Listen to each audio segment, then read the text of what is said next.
Administrator Power, Sam, my friend, thank you. Thank you very much, but thank you especially for truly remarkable leadership at USAID. I see that every day, and I see that around the world whenever I go to one of our missions around the world, where the rubber really meets the road is in the work of USAID. And it's extraordinary, and it's making a profound difference in lives around the world, including, and notably, in strengthening democratic institutions and supporting Democrats with a small d.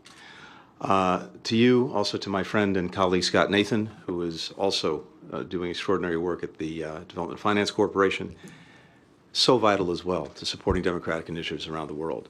And to our friends at the Ford and Rockefeller Foundations, to Darren, to Raj, thanks for hosting us, but more important than that, thank you for quite literally decades, I don't want to age you, but decades spent improving lives here in the United States, but also around the world. It's an honor to be here today with leaders from all 9 of our Democracy Delivers partner countries. To everyone who's joining in person, online, from governments, from philanthropies, from business, from civil society, thank you. Thank you for what are indispensable partnerships.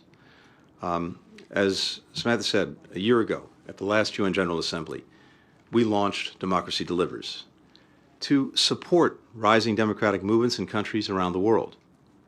We started in 9 nations across South America, Europe, Asia, Africa, the Caribbean, places where citizens rejected corruption, demanded respect for human rights, called for accountable governments, and elected leaders who shared their vision for the future, including so many of the leaders who are here at this table today. As this group knows very well, moments of opportunity come with high expectations, to make change fast, to prove that democracies can indeed deliver for their people. And right now, our countries also face monumental challenges, including threats posed by the climate crisis and very different challenges posed by emerging technology, reshaping every aspect of our societies and our government's capacity to create responsive and effective policies. But we are united by the conviction that democracies are best placed to meet this challenge, to meet this moment, to address these different challenges head on, to help our people in times of change and in times of uncertainty. And this is something that I'm not just saying as out of thin air. Pretty much everywhere I go, this is what I'm hearing. Around the world, what I'm hearing from people as well as officials is they're not losing faith in democracy. They want more of it. They want more tools. They want more partnerships. They want more help to make sure that their countries can thrive. None of our countries and no single sector of our societies have all the answers. But we all have a lot to learn and a lot to gain when we work together. One of the things I've been convinced of doing this for more than 30 years is that for any given problem, somewhere in the world, someone's probably found the answer. But if they're not able to share it, then we're in a constant process of reinventing the wheel. The power of these partnerships, these groups, is we're learning from each other. We're getting best practices. We're finding solutions to problems that are common to all of us, and that somewhere around this table or somewhere around the world, someone has figured out a good way forward.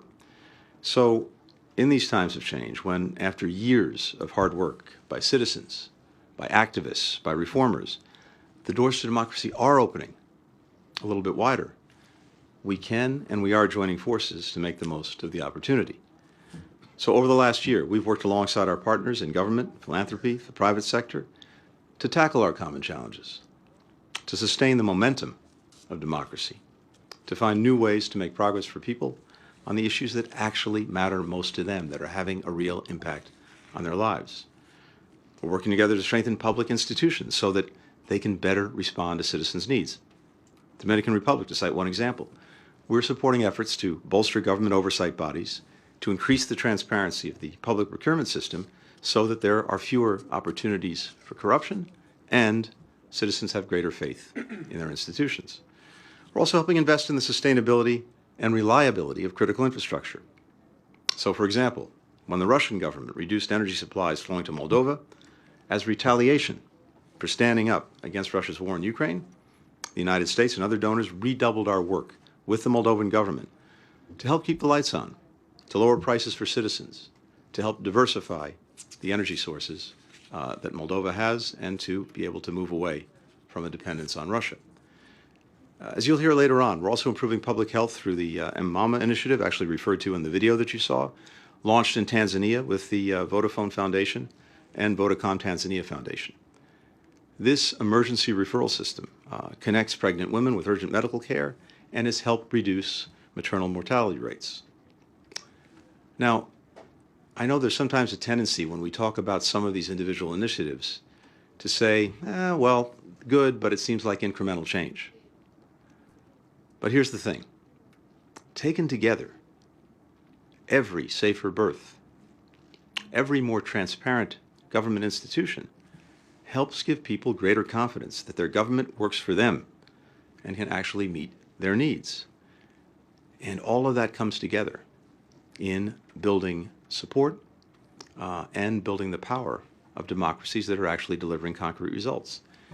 In a moment when the future of all democracies are increasingly interconnected, that's good for our people, it's good for our countries, it's good for the planet that we share. So I'm very much looking forward to getting an accounting, as Sam said, of the work that's been done, but also to continuing the work so that we can provide for all our people and give them the government that they deserve. These meetings are important. They're important milestones in taking account of what we've done and where we're going, but we know that for all the work of one day, it's the 364 that follow that matter the most. So after this, we'll get back to work. Sam, thank you.